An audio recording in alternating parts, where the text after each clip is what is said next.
A política de valorização do salário mínimo nos governos Lula e Dilma teve um papel extremamente importante como um instrumento de distribuição de renda. Além da questão da melhora do poder aquisitivo dos trabalhadores, e isso para além dos trabalhadores que recebem salário mínimo, né, incluindo aqueles que recebem até mais, foi extremamente importante num movimento, né, mesmo tímido, de desconcentração de renda.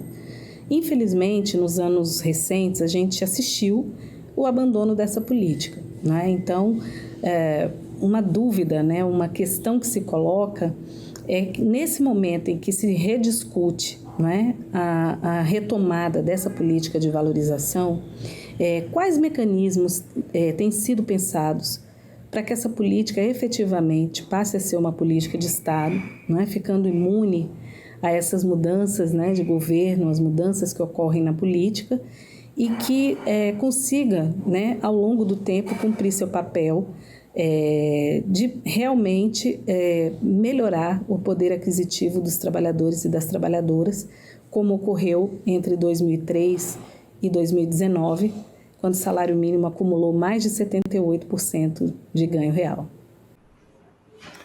Olha, Georgina, eu concordo plenamente com a tua leitura em relação à política do salário mínimo. Concordo também da necessidade de ser uma política permanente de valorização por um longo período para, de fato, chegar a um patamar de poder de compra do salário mínimo condizente com as teorias que nós trabalhamos historicamente no movimento sindical, que é que você possa ter condições de sustentar a sua família a partir do salário mínimo. Não há problema de milhões e milhões ganhar salário mínimo, desde que eles sejam uma remuneração decente que dê condições de sustentar a sua família, dar as comodidades, dar garantir alimentação, condição educacional, cultura, lazer, esporte, enfim.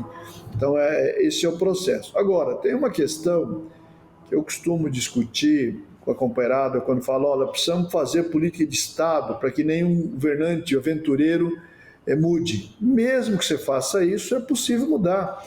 Então, o que nós precisamos é adquirir um processo de consciência política na sociedade, e cabe não só aos sindicatos, centrais sindicais, movimentos sociais, partidos políticos, às universidades, à escola, enfim, e criando um processo de compreensão política, de consciência política, de que tipo de governo que nós queremos, que tipo de parlamento que nós queremos, que tipo de sociedade que nós queremos, para que isso se transforme, portanto, lá em qual a política pública que você vai ter em cada área, também em relação à valorização dos salários, em especial do salário mínimo. É evidente que uma lei permanente, ela pode facilitar a manutenção dela, mas um aventureiro como o responsável do ex-presidente ou do golpista, se você permite um golpe, as coisas todas podem mudar, né? Portanto, uma lei pode ser revertida, pode ter uma emenda constitucional, com a maioria do Congresso, reverter a situação, ou seja, não tem garantia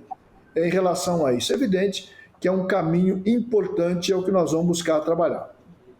Em bom português, o que o senhor está dizendo, ministro, é que a sociedade brasileira ainda não tem entronizado para si mesma que quanto mais gente tiver no mercado de trabalho, quanto mais gente estiver recebendo o salário, mais fará rodar a roda gigante da economia, mais consumirá, mais lucros trará para quem empreende. É um pouco por aí, quer dizer, é uma cegueira de parte da sociedade brasileira em relação ao andar de baixo, como se ele não precisasse do andar de baixo.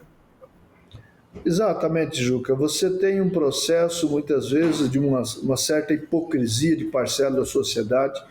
Você não querer que quem está abaixo de você se aproxime ou coisa parecida, quem ganha menos que você passar a ganhar igual a você, ou ganhar muito próximo de você. Ou seja, tem um processo aí de uma certa doença que nós temos presente na sociedade, em vários aspectos, a questão do comportamento em relação à questão ética, preconceito racial, de gênero, enfim, você tem de religioso, você tem um conjunto de problemas aí que a sociedade precisa olhar com muito carinho. E não é diferente também na área econômica.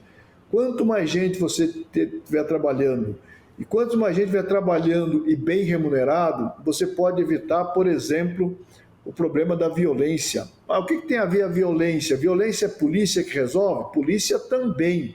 Mas não é só.